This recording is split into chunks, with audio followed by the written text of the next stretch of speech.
is Orval Stewart. I was born in 1925, in May, of course. Today is May 4th, my 94th birthday.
I was in the Army Air Corps.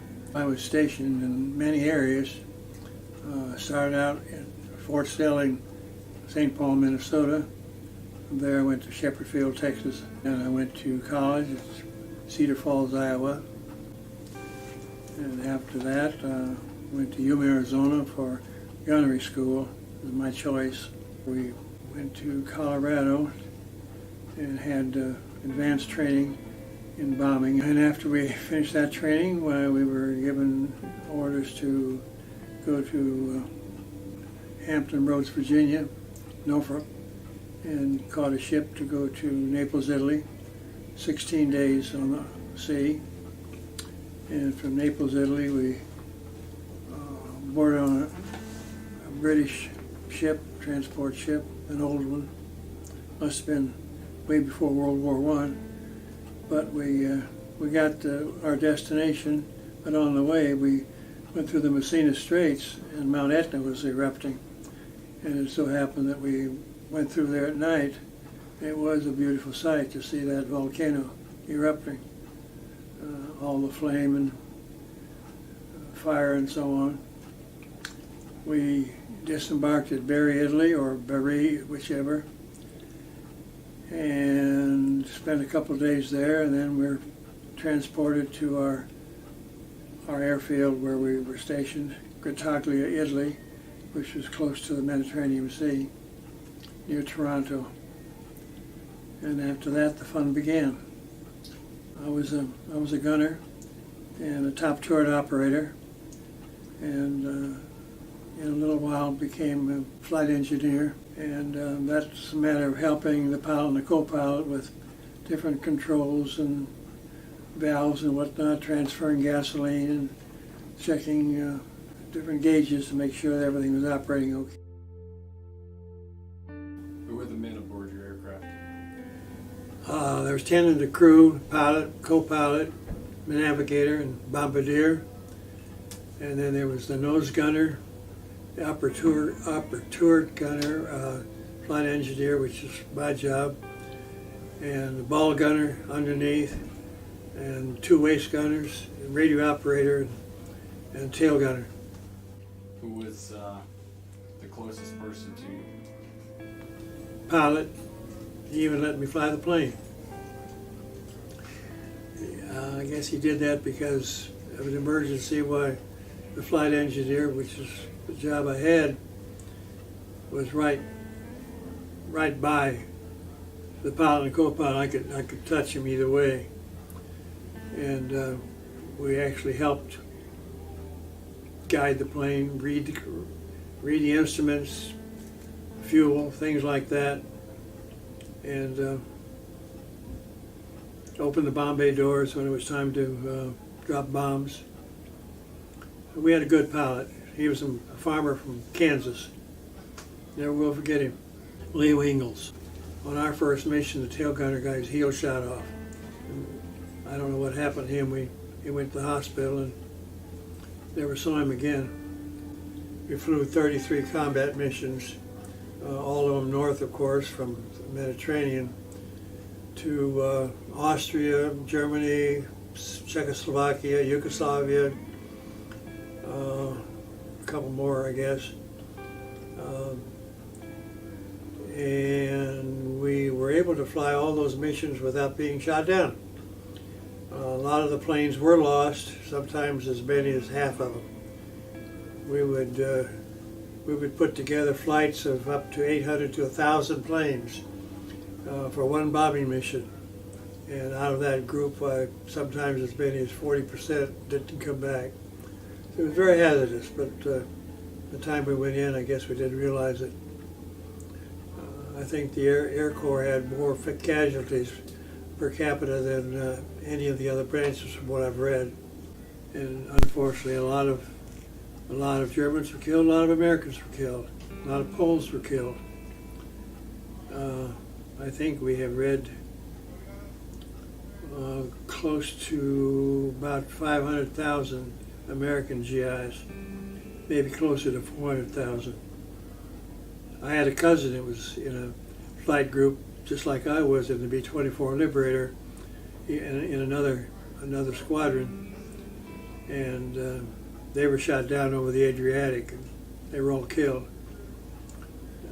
Mostly when the planes were shot down, there was very little chance that anybody would live, because they either couldn't get out of the plane because of centrifugal force, or the plane just blew up. There was a lot of that. I saw one B-24 in another squadron that was close to us, just blew up in a ball of fire. There's no escaping from that. As far as the service is concerned, we had one engine. We were over the Brenner Pass, and as you probably know, that's between Austria and northern Italy. Main passageway between the two countries, both by rail and road.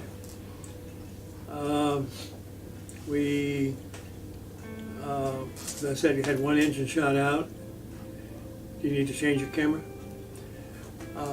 And another one was giving trouble. Didn't want to stay operating, so we started to lose altitude. We were at about 25,000 feet and had dropped our bombs already in the pass, because that was, again, the main artery of transportation that Germany had to feed their troops in northern Italy. And pilot told us to get ready to bail out. And the hydraulic system was already shot out, so we couldn't do it hydraulically, so I got in the bomb bay doors and used the manual crank. Just like many years ago, we used to crank the cars by getting the crank in front of the radiator and cranking the car. About the same difference. Opened up the bomb bay doors, put my chute on, got ready to jump, and we were down to 5,000 feet, so we had to make a decision. And the pilot told us to hold on, and he thought he could get that other engine going, the third one, and he did. So he said, well, we have to get back to base as soon as we can, because we don't know how long this second engine is going to keep running. One, as I said, was already shot out, completely dead. And so we got close to our airfield. Everybody's supposed to make a round about the field before you land. And he asked me what I thought, what should we do? And he knew I had some ear problems because of altitude. I said, take it in.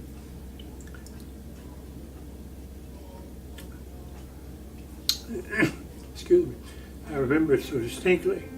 But we went straight in, and I did have trouble with my ears, and went to the pharmacy, the flight surgeon, and he saw that I had close to bursted eardrums and grounded me for 3 days. My ear healed up and went back to flying. So as far as being a close call, that was the closest. Although, aside from that, the very first mission we took, once we got back, it was Salzburg, Austria, by the way, when we got back to our base in southern Italy and landed, we counted the bullet holes. We had over 100 actually shrapnel flak holes in the plane, but nothing critical that kept us, from crashing. That was our first experience, so we knew that it was going to be a tough road to hoe. But we got back, thank the Lord. Well, I wrote a book, and it was memoirs, and so I've established everything that I've said in book form. It was, I guess you'd call it a booklet because it was only 100 pages. But I wanted to have the story for posterity, and especially for my grandson. So he knows what I went through from birth until present day. And I've given a few of those books to other people. I had about 20 printed because it was just a personal thing. It wasn't for publication. So in that regard, my story and my life goes on because it's a matter of record now.